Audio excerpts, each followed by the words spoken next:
Hey, Timmy. Yeah, you. Do you want to be a Disney princess? Great. Follow these easy steps and you'll be a Disney princess in no time. Step 1. You know your mom who you love so much?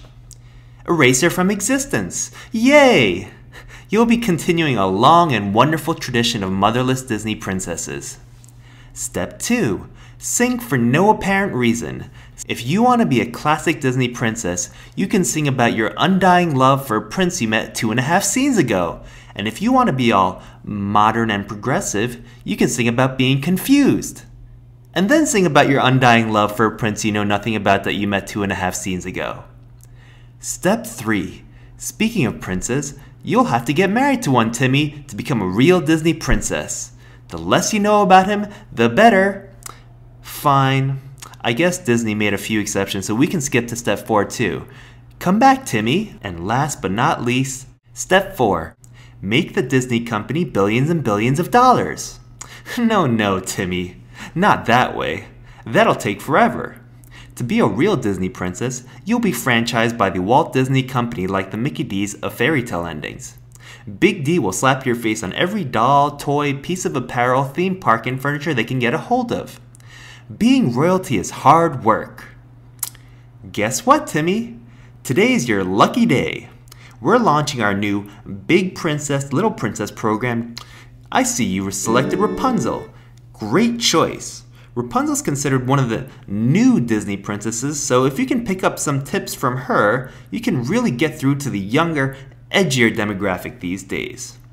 Rapunzel would also be an awesome role model for you because she's not those classic Disney princesses just waited to be rescued. She escaped the tower she was trapped in herself and showed initiative to kick some serious butt to learn the truth about the world. Oh no, just hold on a minute there, mister. You're making Rapunzel sound like she's all Miss Independent, but I don't think she's all that in a bag of chips. Wait, how'd you get in here? Leave now. If you don't pipe down, I'm gonna club you over the head with this glass slipper. Good point. Go ahead. Like I was saying, Timmy, Rapunzel isn't all that. If she was so independent, why doesn't she actually do anything for herself? So yes, you say that she escaped her wicked stepmother and found her way to the floating lights she's been wondering about her whole life. But she didn't actually do any of that herself. What do you mean?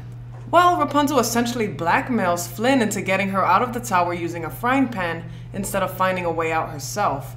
She uses the same frying pan to force him to actually find the floating lights while she just sat there. Rapunzel would basically still be locked up in the tower if Flynn hadn't tried sneaking in. You do know the frying pan was just for humor, right? I get it. I'm not saying Rapunzel is a bad person, but I don't think she's the role model many people seem to think she is for little princesses everywhere. Rapunzel isn't as independent as Disney's marketing team would have you believe. All her hobbies are traditional female interests, like painting, baking, pottery, sewing. She never actually spends any time alone finding herself since she's bounced around directly from her wicked stepmother to Flynn. A metaphor for parent-husband-bride exchange if I ever saw one. I don't see her as any more progressive than Cinderella, or Snow White, or Sleeping Beauty. And to top it all off, she's voiced by Mandy Moore. Ooh, that was low. But at the end of the movie, isn't it Rapunzel, the one who independently saves Flynn by using her magical hair to bring him back to life?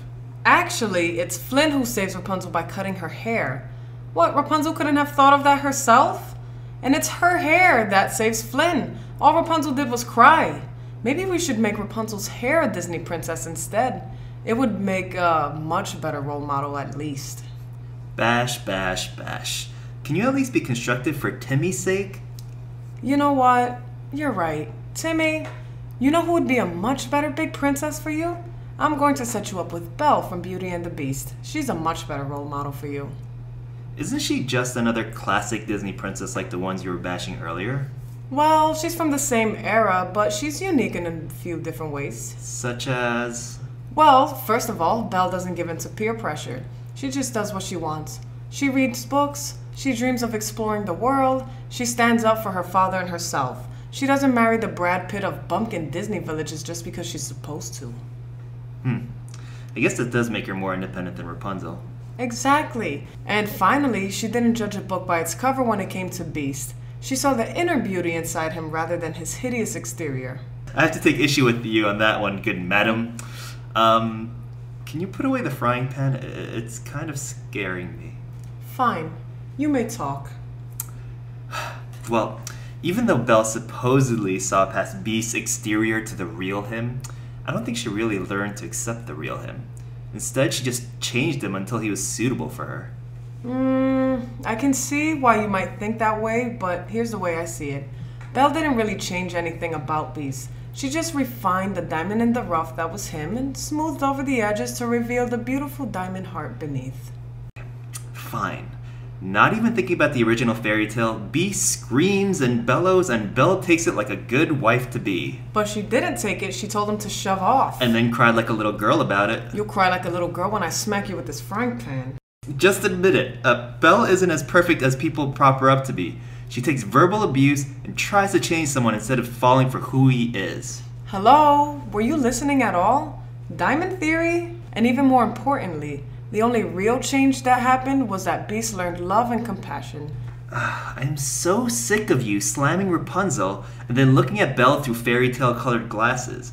Rapunzel had it a lot harder than Belle family-wise, and she still came out with a good heart. Unlike you jerk! Oh! Now we've resorted to name-calling, I see. I would never stoop down to your level, you poopy head. Isn't this supposed to be about finding a good role model for Timmy? Forget Timmy. Just admit it. I'm right and you're wrong. I'm right. No, I'm right. Belle. Rapunzel! Ow! That pan hurt! Now look what you've done. You've gone and scared Timmy off. Now he'll never know what it's like to have a proper Disney princess to look up to.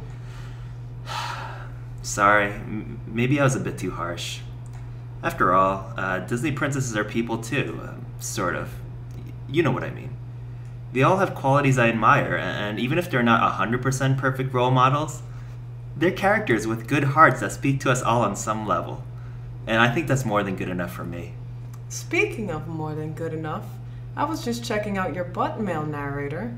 I've never noticed before, but now that Timmy isn't here distracting me with all that weird facial expressions and the whiny, I need a mentor face, I finally noticed what a fine piece of narrator you are.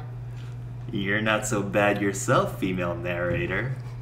Hey, you want to grab some dinner sometime? I know a great little exclusive place where you can get both a dinner and a show. Why, male narrator? I thought you'd never ask.